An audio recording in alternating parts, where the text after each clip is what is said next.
Hi all, it's Crash here. Yeah, probably going to be a slightly shorter video. I, who knows for certain. I can see how it goes, right? But yeah, just putting together a video on SmallJoys.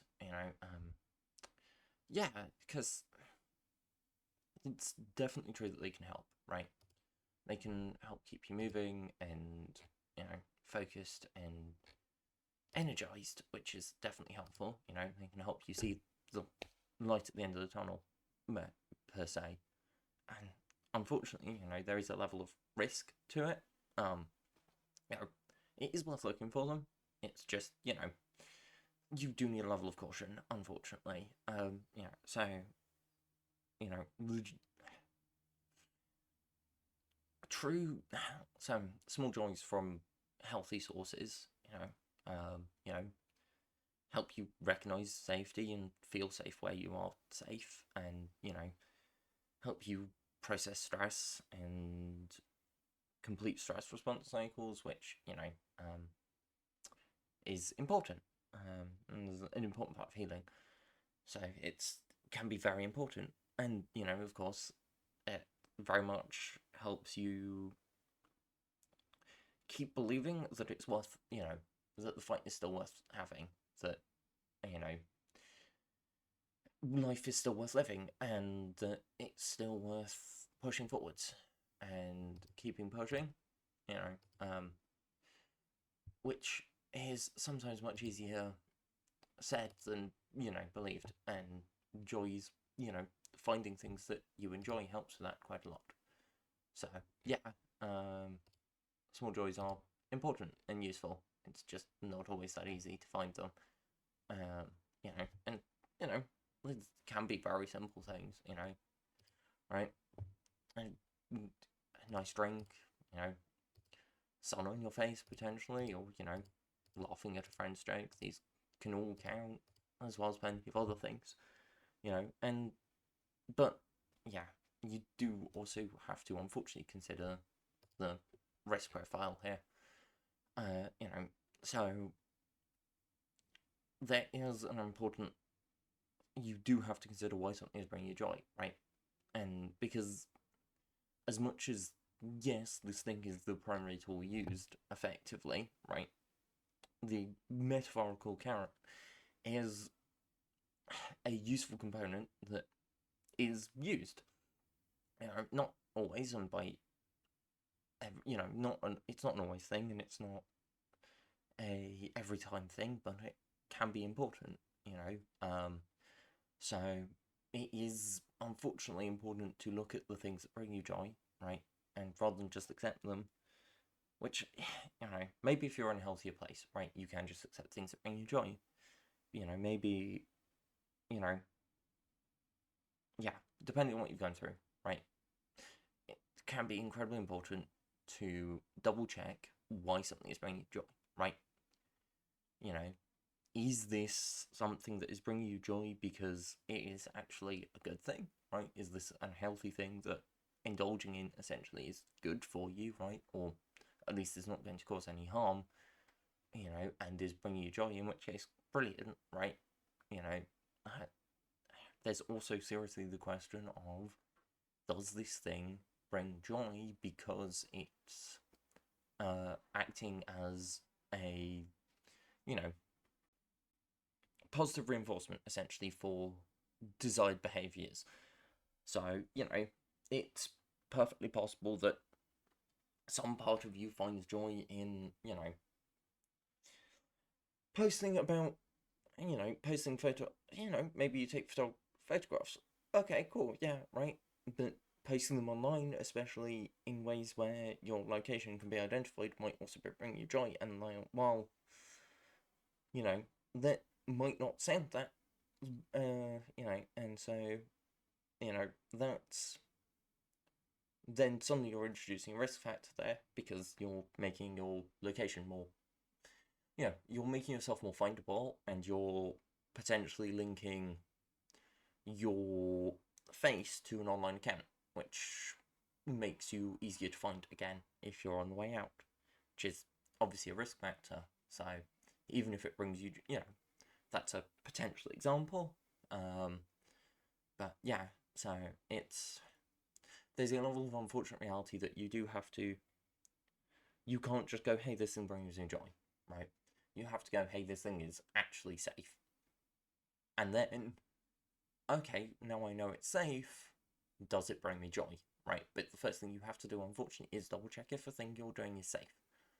Or, within whatever your acceptable risk tolerance is, which is up to you to decide, but, you do have to do that risk assessment first, unfortunately, and not do the things that fall outside that acceptable risk tolerance. And this isn't a matter of legality or, trying to live completely safely, because that's impossible, but, it's like, okay, cool, yeah, does eating a big greasy meal, I mean, that's not completely healthy, probably, right? But it's like to bring you some joy, and it's unlikely to cause serious significant risks in the immediate, depending on dietary restrictions and the like, but you're probably fine, right? You're probably good to, for example, have a fried eggs, yeah, but those things are probably fine, but, anything which is, for example, potentially identifying your location or who you are online is obviously a significant risk, even if it brings you joy, right? And so you have to be very careful with that. Yeah, there's a reason we use a VTubing avatar, right?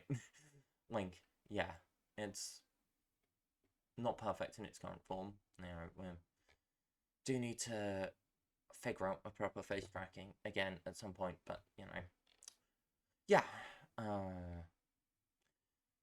that's certainly a concern to have, and so, but yeah,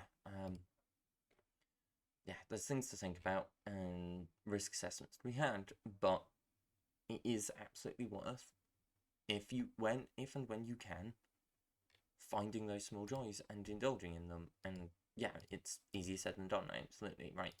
And risk assessment isn't fun or easy, but it is unfortunately somewhat necessary. And I mean, people do risk assessment literally all the time, right? That's just the thing that you do. Every decision you make, part of that is a risk assessment. Often subconsciously, but it can be very important to take that risk assessment that you're doing anyway and run it consciously for any number of reasons, right? This can be, maybe your anxiety is, maybe you've got anxiety and it's running rampant, right? And then running a conscious risk assessment on whatever it is that's making you so anxious, whatever's triggered your anxiety in this instance, can help solidify that actually it's not that dangerous and you'll be fine. You'll probably be fine, right?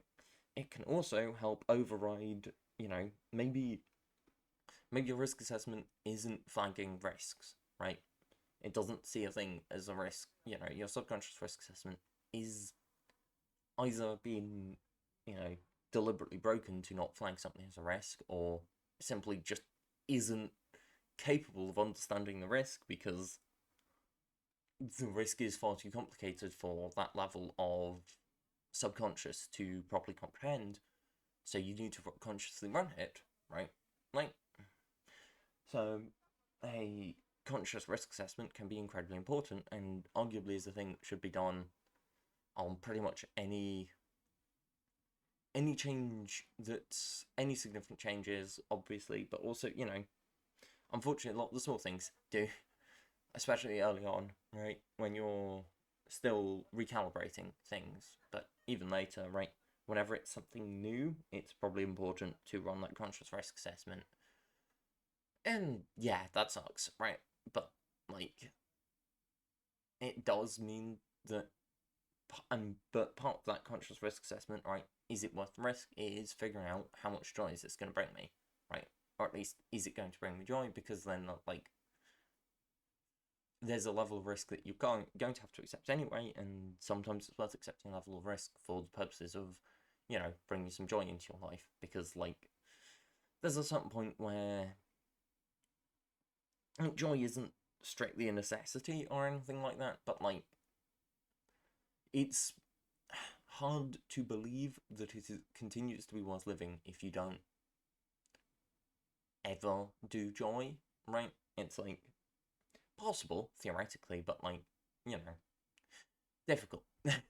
So it can very much be worth running that risk assessment, and with the idea that sometimes joy is a worthwhile payoff for a level of risk. Yeah, I don't know. Yeah, I think that's everything I had to say. Yeah. This system signing out. Hope to catch you all next week. Please do remember to like, subscribe, comment, especially if you've got any questions you want answered. Be happy to answer them either in the comments or in another video. So catch you all next week.